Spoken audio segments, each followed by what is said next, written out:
বলছিলাম এখানে যে মিলন মেলা চালু হয়েছে কালাগাছে, এটা শুরু হয়ে গেছে অলরেডি।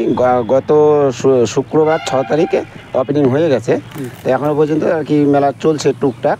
আমাদের কিছু দোকান এখনও পর্যন্ত আসেনি, তবে আজকালকের মধ্যে সমস্ত দোকান চলে আসবে এবং মেলা ভরপুর আমাদের লেগেও যাবে। তো মেলা আমাদের লাস্ট হচ্ছে আগামী 25 তারিখ লাস্ট 25 তারিখে 25 তারিখ না 25 তারিখে লাস্ট চালু হয়ে গেছে অলরেডি। এই মেলাটা কোথা থেকে আসছে? এটা শিলিগুড়ি থেকে আসছে, শিলিগুড়ি থেকেই আসছে। প্লাস আমাদের যে দোকান যা আছে, দোকান আমাদের বিভিন্ন জায়গার থেকে বিভিন্ন মানে দোকানদার যারা আছে, আমরা সমস্ত কলকাতা আছে, বিহারের আছে, আমাদের এখানকার কিছু লোকাল আছে, সব মিলেই তো আমাদের একটা মেলা হয়। মেলা তো আর এমনি একা থেকে তো হয় না, সমস্ত কিছু আইটেম মিলাইতে হয়। যেরকম আচারের দোকান আছে, খেলনা আছে, সামগ্রীও আছে, তারপরে বাসনপত্র আছে, হরেক মালের কিছু সামগ্রীও আছে। যেই সমস্ত মূল্যবান জিনিস আপনারা বাইরে কিনতে গেলে সংসারিক যেটা 100 টাকায় কি দিতে হবে, সেই জিনিসটা আমাদের মেলাতে 50 টাকার মাধ্যমেও পেয়ে যেতে পারেন। এবার কোনো জিনিস 50 টাকায় পাবেন, সেটা আপনি 20 টাকার মধ্যেও পেয়ে যাবেন বা 30 টাকার মধ্যেও পেয়ে যাবেন, এরকমই আর কি।